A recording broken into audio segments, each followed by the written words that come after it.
I'm Dennis Mileti, Professor Emeritus from the University of Colorado Boulder, and I've spent the last 45 years of my life studying how you communicate information about disasters and catastrophes to the public in such a way that it impacts their behavior. Preparedness, we've discovered that three things rise to the top as the key things that motivate people across the nation, different kinds of people, and Californians regarding earthquake preparedness are: one, when people they know, love, and trust, their peers, share with them what they've done. So the most influential spokesperson are people in your lives, not government agencies. That doesn't mean government agencies shouldn't also communicate. The second thing is, if agencies like the Red Cross or a preparedness organization or agency communicates to the public, they need to focus on telling people what to do rather than the risk. Last, if you're going to communicate, you need to communicate over multiple channels of communication, because people need to receive the message multiple times in multiple ways ongoingly. It's not a month-long campaign and then you're done. You need to crank up and never stop doing it. Those are the three key findings.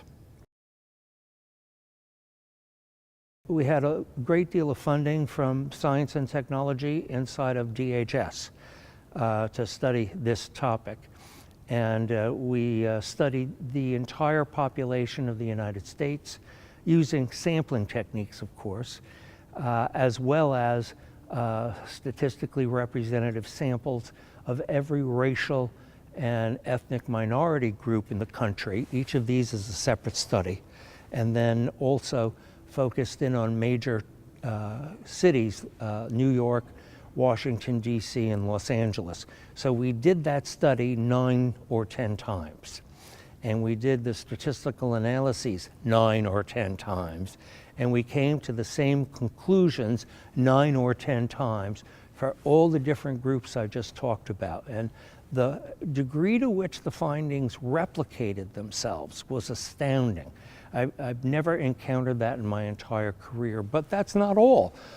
We then also did a study that duplicated the study I just described to you in the state of California, and took a representative sample of the whole state, a representative sample of people in the Bay Area, and a representative sample of people in Southern California. And did it again and found the same thing.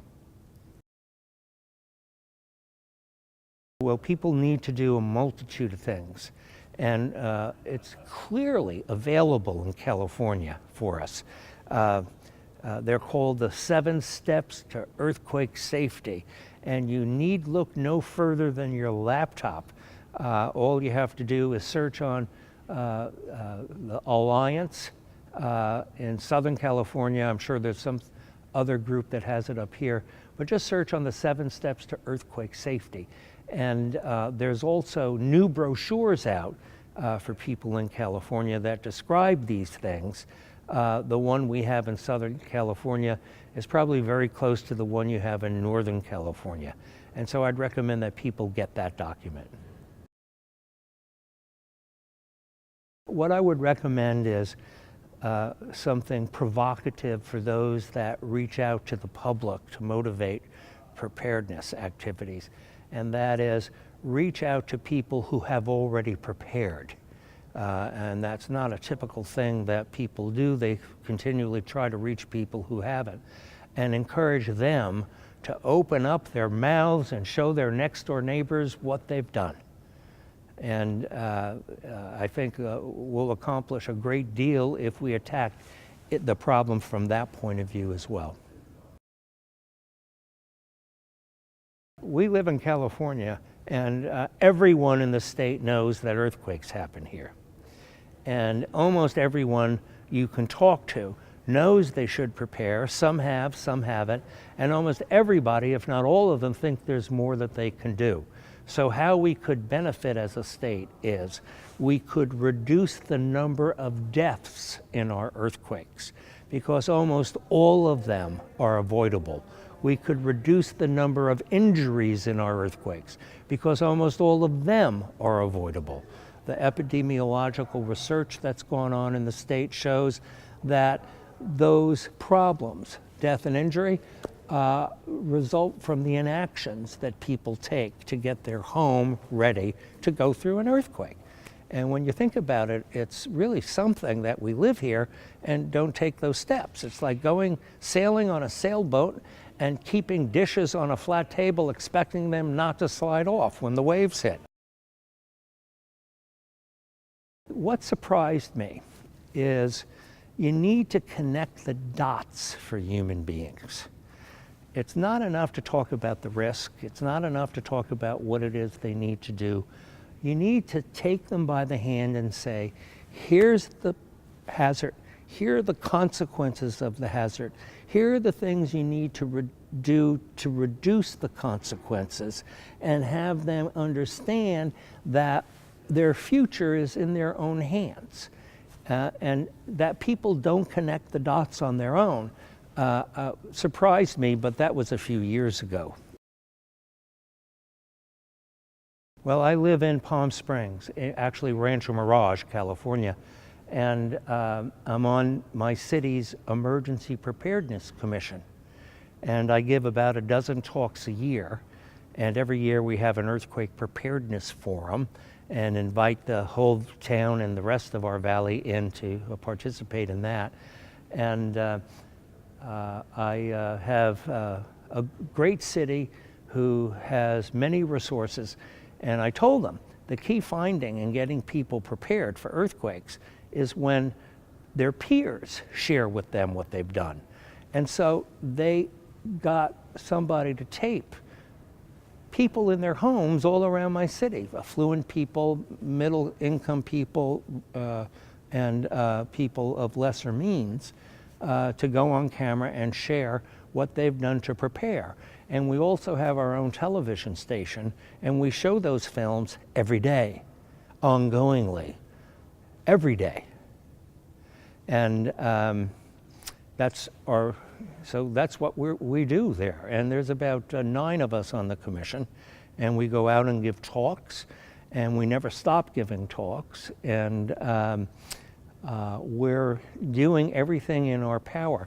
The issue is this is a local problem, and it can be solved by locals. And what one needs to do is empower people to pick up the charge and take care of their vulnerability and risk themselves for their own home and the people they love.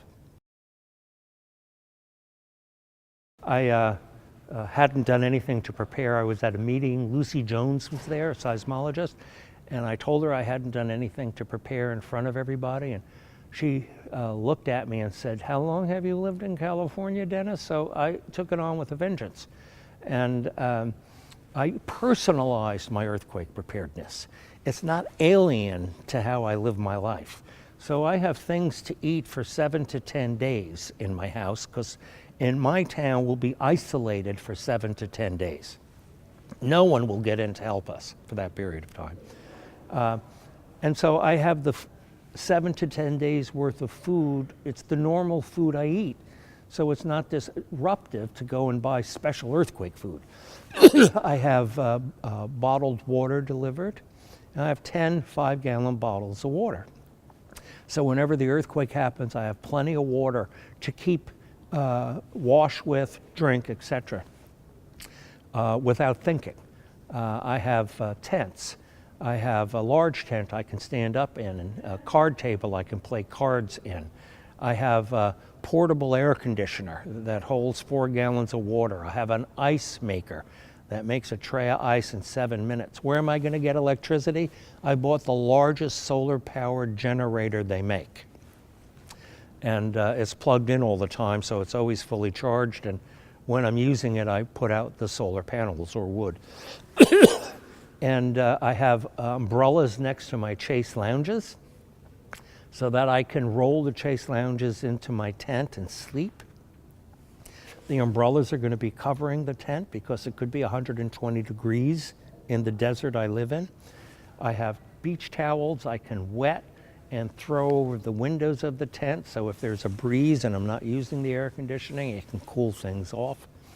I've done quite a bit, and I've had people, I hired a specialist to go through my house to put everything that needs to be fastened down, to hang my pictures in the appropriate way, to strap my appliances in the appropriate way so they don't get damaged. I would have done it, but I never got around to it, so I just hired someone to do it for me. Bless my heart, I have the money to write a check to do that, so I did that. And then I haven't done anything whatsoever to retrofit my house. And the reason is I have a brand new house. And so when I made a decision about what house to buy, I decided to buy a new one, so it was built to the most contemporary building codes.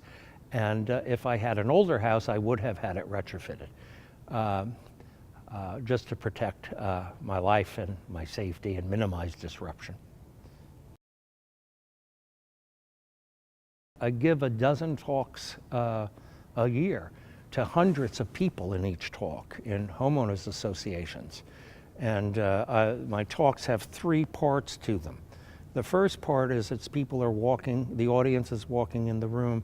Slides are showing on a projector on the screen of California earthquakes. 100 years worth, as long as they've had photography, I have photos. And there's no one in that room who waits to hear the speaker speak, that looks at that slides, that doesn't get that we really do have earthquakes in this state, because they see all of them. And so it strips their denial away from them. And then I give a talk that motivates them. And how I give a talk that motivates them is I connect the dots for them. Here's how I connect the dots. I say, here's the scenario earthquake we're facing in the Coachella Valley. And I say, we're going to have, I go through different functions like medical services. And I explain that we won't be able to get to the hospital. We won't be, this is how it's going to be in the first hour, the first 12 hours, the first day, the first 3 days, the first week. And I explain it in detail. I explain the consequences. I show them the consequences. It's from the scenario that everybody worked on in 2008 for the shakeout development that happened that year. But then I hit them with a slide that says, what will we wish we had done? And so after I talk to them about medical response, I have a list of slides that say, we'll wish we had bolted the armoires next to the bed our loved one sleeps in, so it doesn't fall on them when the ground shakes. And so what I do is connect the dots and try to show people that all those injuries are avoidable and in their control to avoid. And then there's a third layer to it. We have a guy that'll come to your house and do what needs to be done to make your house as safe as it can be. And he's always in the back of the room. And I tell them that I had him to my house, and I put my life and the people I love in his hands. And he's available if any of them want to make arrangements to have him come to their house. And so I get done talking, a bunch of people come to talk to me, and the back of the room is back at that table making appointments for him to come and fix their house. So I take it from soup to nuts. But it took years for me to finally get that spiel down pat, that it works that way. And people actually thoroughly enjoy it. They enjoy it. I tell them the truth, but I do it in the most appropriate way, in a way that motivates them to become empowered. People often ask me about earthquake insurance, and most of the people that I encounter have these old-fashioned ideas about earthquake insurance, that the deductible is huge, you can't collect that much, so on and so forth. And then I explained to them that that's all changed and they need to look at it again. And I said, the best way financially to prepare for earthquakes, without a doubt, is to be filthy rich, so that you can, scrape your house off and build another one with your own money. You don't have to worry about anything. And for those of us who aren't that affluent, earthquake insurance is important so that we can reclaim our lifestyle after the event. California is very good at rebuilding its communities. But what they don't say is those communities aren't necessarily inhabited by the same people who were there that went through the earthquake. And earthquake insurance is a way to guarantee that would happen. I think of it as, for myself, part of the cost of living in this beautiful state.